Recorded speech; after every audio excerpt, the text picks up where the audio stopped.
नमस्कार दोस्तों, मैं रविश कुमार। दिन को रात बना देंगे, ये तो सिर्फ शुरुआत है। ये शब्द हैं ईरान के। ईरान ने न सिर्फ इजराइल को उसकी औकात याद दिलाई है, बल्कि अमेरिका को भी बता दिया है कि अब ईरान रुकने वाला नहीं है। वो डोनाल्ड ट्रंप की गीदड़ भभकी और बेंजामिन नेतन्याहू के अत्याचार का जवाब देगा। फिलहाल ईरान साफ कर चुका है वो किसी से नहीं डरता और न ही अब वो जंग रोकने वाला है। दिन में रात बना देगा और यही जवाब डोनाल्ड ट्रंप और नेतन्याहू के होश उड़ा रहा है। क्या है इस खबर की पूरी सच्चाई, आइए जानते हैं थोड़ी गहराई से इस वीडियो के माध्यम से। इससे पहले आपसे एक गुजारिश है दोस्तों, वीडियो को पूरा देखें और गहराई से समझें, क्योंकि हम हर एक वीडियो आपके पास पहुंचाने के लिए दिन रात मेहनत करते हैं ताकि आप दुनिया के खबरों से प्रतिदिन रूबरू रहें।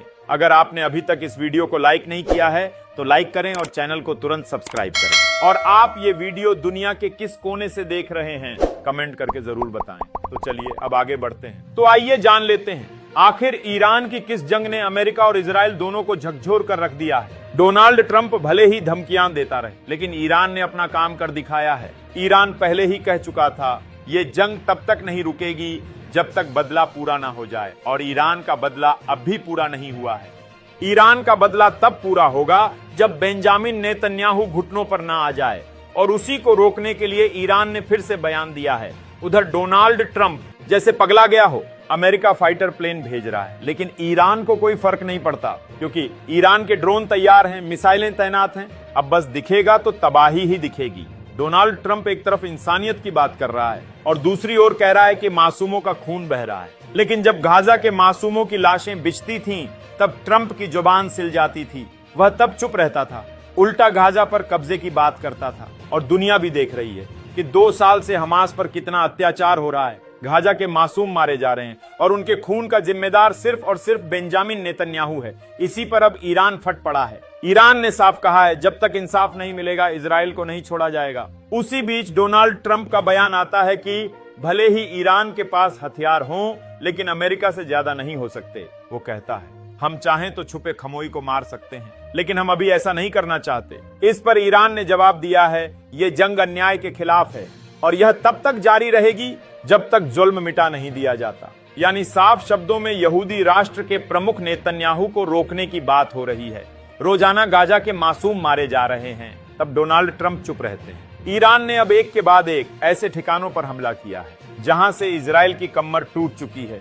ईरान ने न सिर्फ मोसाद का हेडक्वार्टर उड़ाया, बल्कि इजराइल की तेल रिफाइनरी तक बर्बाद कर दी। और ये तो सिर्फ शुरुआत है। ईरान ने इजराइल के F-35 फाइटर जेट को भी गिरा दिया है और इसका सबूत भी दुनिया के सामने रखा है। अब ईरान से कोई भी देश टकराने की हिम्मत नहीं कर पा रहा, क्योंकि जिसने जंग छेड़ी उसने अपनी बर्बादी खुद लिख दी। पहले हमास अकेले लड़ रहा था, लेकिन अब ईरान भी मैदान में है। इजराइल ने सपने में भी नहीं सोचा था कि ईरान मोसाद का हेडक्वार्टर, नेतन्याहू का घर और हथियार प्लांट उड़ा देगा। और गाजा में बेगुनाहों का नरसंहार अब भी जारी है।